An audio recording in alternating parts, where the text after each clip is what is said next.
কথা পাতাত তেনেকুৱা মোৰ কোনো স্বাৰ্থ কিন্তু আপুনি ইলেকশ্যনৰ আগমুহূৰ্তত যে ল'লে BTC ইলেকশ্যনৰ আগমুহূৰ্তৰ সিদ্ধান্তটো আগতীয়াকৈ বা পিছকৈ কিয় নল'লে? এটা চিটুৱেশ্যন মই আপোনালোকক ক'লোৱে 31 আগষ্টৰ পৰা মোৰ এটা চিটুৱেশ্যন হৈছে BTCৰ কাম কাজক লৈ পেলাই মানে কি কয় BPF দলৰ কিছুমান পলিচিক লৈ এতিয়া BPF দলে কৈছে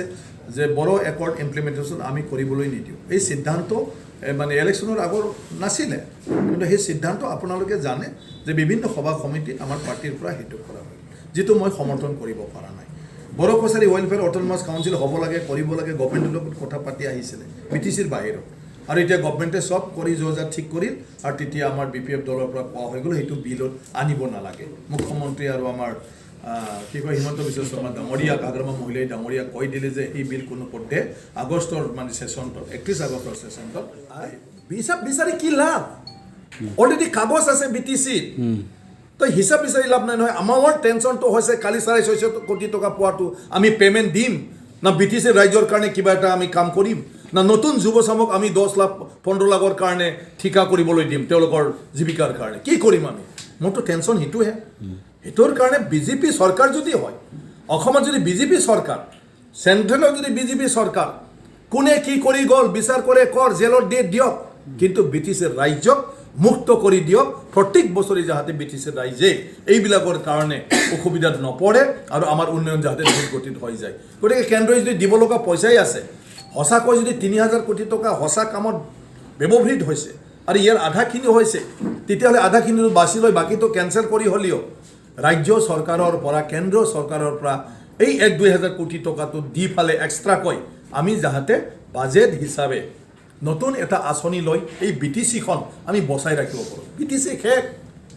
10 বছৰ BTC আৰু একো কাম কৰিব নোৱাৰে BTC শেষ অলৰেডি তো আমি শেষটো বিচাৰোঁ না কিবা এটা কৰিব বিচাৰোঁ আৰু যদি সেইটো BPF চলায় তেতিয়া BPF তেওঁলোকৰ পুৰাণা মানুহকে পেমেণ্ট দিব পুৰাণা মানুহকে ঠিকা দিব আৰু তেনেকুৱা ধৰণৰ কৈ মিলি পিছৰ দিন অমুক দিন তুমুক দিন হিটো দি আজিৰ দিনটোত যিবিলাক কাৰবাৰ কৰি আছে এই কাৰবাৰ কৰি থাকিব সাধাৰণ মানে BTC ৰাইজৰ একো BPF বনাব সেইটোতো বিজেপিৰ কথা দলৰ কথা ইমান ডাঙৰ পাৰ্টিৰ কথা ভাই মই BPFৰ মাজতে মোক কোনে কি ভাবিছে পাত্তাই নাপালোঁ বিজেপিৰ কথাটো মই কেনেকৈ ভাবি মই আজি বিজেপি মানে জাষ্ট এজন সাধাৰণ কৰ্মী হিচাপে জইন কৰিব খুজিছোঁ ইয়াৰ পিছতে লাহে লাহে মোৰ বিজেপিতে শিকিবলগীয়া বহুত আছে মই ভাৰত মাতাকে জয়টোৱে মোৰ আগৰ পৰা কোৱাৰ অভ্যাস নাই সেইটোৱে মই কিমান মুখস্থ ল'ব লাগিব বন্দে মাতৰম মই গাব শিকিব লাগিব মোৰ কিমান শিকিবলগীয়া আছে গতিকে আজিয়ে মই সেইবিলাক পাৰ্টিৰ বিষয়ত নকওঁ পাৰ্টিয়ে কি কৰিব খুজিছে সেইটো মই নকওঁ মোৰ এটাই কথাই ভাবোঁ যে মই যি উদ্দেশ্যত মই BPF এৰি গুচি আহিছোঁ সেই উদ্দেশ্য বাস্তৱত সফল কৰি ৰাইজক যাতে বিজেপিৰ দ্বাৰা কিবা এটা কৰোৱাৰ ৰাস্তা কৰি দিব পাৰোঁ মোৰ সেইটোৱে লক্ষ্য এতিয়া তো যদি স্যাৰ আপোনাক চিফ হিচাপে প্ৰক্ষেপ কৰে বা চিফৰ আসন দিয়ে আপুনি কি ধৰণে BTR বা এতিয়াতো হোৱাৰ পিছতহে গম পাম যে মই কি কৰিব লাগে এতিয়া সেইবিলাক বিষয় কথা পাতি কি লাভটো আছে আজি সেইটো ক'লে বিতৰ্ক আহি যাব যে MP সেইটো কৈছে তেনেকুৱা ধৰণৰ কথা আহি পৰা নাই মই এইটোৱে যে BTCত আজি যি ধৰণৰ লাষ্ট 15 ইয়াৰ্ছ চলি আহি পালে আজি শেষ পৰ্যায়ত যিটো এটা মানে কি কয় অৱস্থাত আছে সেই অৱস্থাৰ পৰা BTCটো উদ্ধাৰ কৰিব লাগে এতিয়া মই যিটো এটা BPF দলক মানে যিটো এটা অন্ধকাৰ দেখি ফালে তাৰ আৰু মই কেতিয়াও পোহৰাব নোৱাৰোঁ এই কনফিডেন্ট হেৰুৱাই মই যেনেকৈ আহিছোঁ নিশ্চয় সবেই ভাবিব পৰা মানুহ গতিকে তেওঁলোকে নিশ্চয় ভাবিব যে এই সময়ত কি পন্থা ল'ব কোনটো পথ বাছি ল'ব সেইটো 2 নম্বৰ যিহেতু চন্দ্ৰপ্ৰম ডাঙৰীয়াই মোক ডিচেম্বৰৰ ভিতৰত কিবা এটা নহ'লে ডাষ্টবিন বুলি কৈছে চন্দ্ৰপ্ৰম ডাঙৰীয়া মানে মই বিজেপি কিয় আহিছোঁ বা কি কণ্ডিশ্যনত আহিছোঁ এই বিষয়ে তেখেতে নাজানে চাপ'জ মানে কিছুমান তেওঁৰ লগত যিটো সংঘাত হৈছে সেইটো কিন্তু তেওঁ ভিতৰত কিবা এটা এজেণ্ডা আছে বুলি তেওঁ সন্দেহ কৰি আছে যে মই মন্ত্ৰীৰ টপত আহিছোঁ কিবা টপত আহিছোঁ এতিয়া মই ক'লেওনো কোনে বিশ্বাস কৰিব কিন্তু সঁচা কথাটো হ'ল তেনেকুৱা মই মেণ্টেলি কোনো প্ৰিপেয়াৰ হোৱাই নাই যে বিজেপিত যাই কি কৰিম কি নকৰিম মোৰ প্ৰথম কথাটো হ'ল BPFত আৰু মই থাকিব নোৱাৰোঁ যিহেতু আমাৰ মাজত মনোমালিন্য হ'ল মানে সংঘাত হ'ল আজি পাৰ্টিয়ে কাম কৰাত অসুবিধা আৰু মই যদি পাৰ্টিত থাকোঁ কিবা এটা কথা পাতিলে সদায় মোক কৈ থাকিব যে MPকটো বিশ্বাস কৰিব নোৱাৰে MP এতিয়াই বিজেপিক মানে কি কয় হিমন্ত বিশ্ব শৰ্মা ডাঙৰীয়াক আকৌ মানে কৈ দিব পাৰে তেনেকুৱা ধৰণৰ পৰিৱেশ হৈ থাকিব গতিকে এনেকুৱা পৰিৱেশ থকাতকৈ তেওঁলোকে অশান্তি ময়ো অশান্তি ওলাই আহাই ভাল বুলি মই ওলাই অহাৰ সিদ্ধান্ত লৈছোঁ এতিয়া যিটো ডাষ্টবিনৰ কথা কৈ আছে মই ভাবোঁ মই অলৰেডি তেওঁলোকৰ লগত ডাষ্টবিনটোত আছোঁ গেলা পচাত আগ্ৰামা মহিলাই ডাঙৰীয়া চন্দন ব্ৰহ্ম ডাঙৰীয়া তেখেতসকলৰ লগত ময়ো ইয়াত বৰ্তমান BPFত থকা মানে ডাষ্টবিনতে আছোঁ এইটোনো কি ভাল বস্তু সমাজ জীৱনত আমি একো কৰিব পৰা নাই গতিকে এতিয়া যদি নতুন ডাষ্টবিনত মই পৰে মই ভাবোঁ ফ্ৰেছ চাফা চাফা ডাষ্টবিন এটাত যাব পাৰিম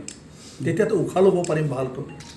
গতিকে ডাষ্টবিনটোত অলৰেডি আছে নতুন ডাষ্টবিন হ'লে একো ডিফাৰেঞ্চ নাই কিন্তু নতুন ডাষ্টবিন হ'লে চাফ চুতৰা ডাষ্টবিন এটা মই পাম য'ত মই থাকিব পাৰোঁ পৰিফালে মানে অলৰেডি বিজেপিত জইন কৰিম বুলি সিদ্ধান্ত ল'লে কেতিয়ালৈকে আপুনি জইন কৰিব বিজেপি ডেফিনেটলি সেইটো প্ৰচেছ চলি আছে মই MP হোৱাৰ কাৰণে মোৰ টেকনিকেল প্ৰব্লেম আছে MPত মানে কিবাটো লয় ৰিজেন দিয়া মানে পাৰ্টিৰ পৰা বেলেগ মানে পাৰ্টিত যোগদান কৰা এণ্টি ডিফেকশ্যন পিপল ৰিপ্ৰেজেণ্টেটিভ এক্ট গতিকে মই ৰাজ্যসভাত এই গোটেই মানে প্ৰক্ৰিয়াটো কেনেকুৱা কি য'ত কাৰো অসুবিধা নহয় যাতে মোৰ MP চিটখন কেছ দি ফালে 2 বছৰ 3 বছৰ মানে আপোনাৰ হেং হৈ নাথাকে কাৰণ অসমৰ পৰা প্ৰতিনিধি কোনোবাতো থাকিব লাগিব মই তেনেকুৱা ভেজাল কৰি থৈ যাব খোজা নাই য'ত মোৰ কাৰণে অসমৰ পৰা এটা MP হেৰুৱাই থাকে গতিকে সেইটো মোৰ 10 দিনমানৰ ভিতৰত গোটেই কিবাটো ৰাজ্যসভাৰ ছেক্ৰেটাৰীৰ পৰা ক্লিয়াৰ কৰি দিব আৰু সেইমতে মই কাম কৰিম তো এটা কথা স্পষ্ট মই BPF এৰিছোঁ পৰ্টফলিঅ প্ৰাইমাৰীটো মই মানে এৰিম মাত্ৰ মই ৰুল ৰেগুলেশ্যনটো চাই আছোঁ আৰু BJPত যোগদান কৰিম এইটো 100% আৰু আজিৰ তাৰিখৰ পৰা মই চাপ'জ যি কাম কৰিম মোৰ ভৱিষ্যতৰ এই যিটো মানে কাৰ্য মানে কিবা লৈছোঁ কি কয় আপোনাৰ সেইটো লৈ ফালে মই আগবাঢ়িম গতিকে ইয়াত কোনো ডাউট নাই মই BPF ৰিজেন খাটাম অলৰেডি কৰিলোঁ মই BPF জইন কৰিম খাটাম দিন তাৰিখটো অলপমান আমাৰ কি কয় BJPত যোগদান দিম কৰিম খাটাম মাত্ৰ আপোনাৰ কিছু মানে আইনগত কিছুমান প্ৰক্ৰিয়া আছে পিপল ৰিপ্ৰেজেণ্টেটিভ মানে এক্টৰ কথা আছে আৰু পাৰ্লিয়ামেণ্টৰ কিছুমান প্ৰচিডিঅ'ৰ কথা আছে মোৰ ব্যক্তিগত জীৱনৰ কিছুমান তাত কথা আছে যেনেকৈ আপোনাৰ 1 বছৰতে আমি মানে 1 মাহতে আমি কোৱাৰ্টাৰ এৰিব লাগে এতিয়া মই যদি ৰিজাইন দি দিওঁ ৰাজ্যসভা ইয়াৰ পৰা একচেপ্ট হ'ব আৰু 1 মাহত মই টপলা বান্ধি লৈ আনিব লাগিব কিন্তু আজি কোভিডৰ কাৰণে এইবিলাক মোৰ কাৰণে সম্ভৱ নহয় গতিকে সেইটো যদি হয় কমচে কম একেবাৰতে মই ট্ৰাক চাক লৈ যাব লাগিব কাৰণ 12 বছৰ তাত মই সংসাৰ পাতিছোঁ গতিকে সেইখিনিও মোৰ ব্যক্তিগত জড়িত গতিকে বাকী কোনো ৰাজনৈতিক স্বাৰ্থত মই সেই বস্তুবিলাক ৰখা নাই এতিয়াৰ যিখিনি অলপমান ডিলে হৈছে ইয়া হ'ল প্ৰক্ৰিয়া এতিয়া মই যিটো এটা BPF দলক মানে যিটো এটা অন্ধকাৰ দেখি ফালে তাৰ আৰু মই কেতিয়াও পোহৰাব নোৱাৰোঁ এই কনফিডেন্ট হেৰুৱাই মই যেনেকৈ আহিছোঁ নিশ্চয় সবেই ভাবিব পৰা মানুহ গতিকে তেওঁলোকে নিশ্চয় ভাবিব যে এই সময়ত কি পন্থা ল'ব কোনটো পথ বাছি ল'ব এইটো 2 নম্বৰ যেহেতু চন্দন ব্ৰহ্ম ডাঙৰীয়াই মোক ডিচেম্বৰৰ ভিতৰত কিবা এটা নহ'লে ডাষ্টবিন বুলি কৈছে চন্দন ব্ৰহ্ম ডাঙৰীয়া মানে মই BJP কিয় আহিছোঁ বা কি কণ্ডিশ্যনত আহিছোঁ এই বিষয়ে তেখেতে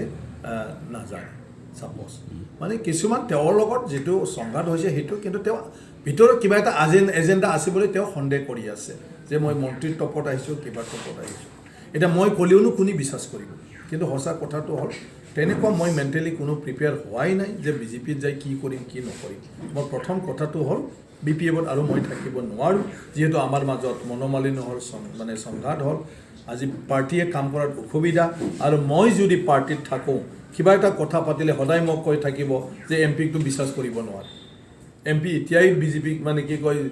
হিমন্ত বিশ্ব শৰ্মা ডাঙৰীয়াক আকৌ মানে কৈ দিব পাৰে তেনেকুৱা ধৰণৰ পৰিৱেশ হৈ থাকিব গতিকে এনেকুৱা পৰিৱেশ থকাতকৈ তেওঁলোকে অশান্তি ময়ো অশান্তি ওলাই অহাই ভাল বুলি মই ওলাই অহাৰ সিদ্ধান্ত লৈছোঁ এতিয়া যিটো ডাষ্টবিনৰ কথা কৈ আছে মই ভাবোঁ মই অলৰেডি তেওঁলোকৰ লগত ডাষ্টবিনটোত আছোঁ গেলা পচাত আগ্ৰামা মহিলাই ডাঙৰীয়া চন্দন ব্ৰহ্ম ডাঙৰীয়া তেখেতসকলৰ লগত ময়ো ইয়াত বৰ্তমান BPFত থকা মানে ডাষ্টবিনতে আছোঁ এইটোনো কি ভাল বস্তু সমাজ জীৱনত আমি একো কৰিব পৰা নাই গতিকে এতিয়া যদি নতুন ডাষ্টবিনত মই পৰে মই ভাবোঁ ফ্ৰেছ চাফা চাফা ডাষ্টবিন এটাত যাব পাৰিম তেতিয়াতো উশাহ ল'ব পাৰিম ভালকৈ গতিকে ডাষ্টবিনটোত অলৰেডি আছে নতুন ডাষ্টবিন হ'লে একো ডিফাৰেঞ্চ নাই কিন্তু নতুন ডাষ্টবিন হ'লে চাফ চুতৰা ডাষ্টবিন এটা মই পাম য'ত মই থাকিব পাৰোঁ পৰিফালে মানে অলৰেডি বিজেপিত জইন কৰিম বুলি সিদ্ধান্ত ল'লে কেতিয়ালৈকে আপুনি জইন কৰিব বিজেপি ডেফিনেটলি সেইটো প্ৰচেছ চলি আছে মই MP হোৱাৰ কাৰণে মোৰ টেকনিকেল প্ৰব্লেম আছে MPত মানে কিবাটো লয় ৰিজেন দিয়া মানে পাৰ্টিৰ পৰা বেলেগ মানে পাৰ্টিত যোগদান কৰা এণ্টি ডিফেকশ্যন পিপল ৰিপ্ৰেজেণ্টেটিভ এক্ট গতিকে মই ৰাজ্যসভাত এই গোটেই মানে প্ৰক্ৰিয়াটো কেনেকুৱা কি য'ত কাৰো অসুবিধা নহয় যাহাতে মোৰ MP চিটখন কেছ দি ফালে 2 বছৰ 3 বছৰ মানে আপোনাৰ হেং হৈ নাথাকে কাৰণ অসমৰ পৰা প্ৰতিনিধি কোনোবাতো থাকিব লাগিব মই তেনেকুৱা ভেজাল কৰি থৈ যাব খোজা নাই য'ত মোৰ কাৰণে অসমৰ পৰা এটা MP হেৰুৱাই থাকে গতিকে সেইটো মোৰ 10 দিন মানৰ ভিতৰত গোটেই কিবাটো ৰাজ্যসভাৰ ছেক্ৰেটাৰীৰ পৰা ক্লিয়াৰ কৰি দিব আৰু সেইমতে মই কাম কৰিম তাই এটা কথা স্পষ্ট মই BPF এৰিছো পৰ্টফলিঅ প্ৰাইমাৰীটো মই মানে এৰিম মাত্ৰ মই ৰুল ৰেগুলেশ্যনটো চাই আছোঁ আৰু বিজেপিত যোগদান কৰিম এইটো 100% আৰু আজিৰ তাৰিখৰ পৰা মই চাপ'জ যি কাম কৰিম মোৰ ভৱিষ্যতৰ এই যিটো মানে কাৰ্য মানে কিবা লৈছোঁ কি কয় আপোনাৰ সেইটো লৈ ফালে মই আগবাঢ়িম গতিকে ইয়াত কোনো ডাউট নাই মই BPF ৰিজেন খাটাম অলৰেডি কৰিলোঁ মই BPF জইন কৰিম খাটাম দিন তাৰিখটো অলপমান আমাৰ কি কয় বিজেপিত যোগদান দিম কৰিম খাটাম মাত্ৰ আপোনাৰ কিছু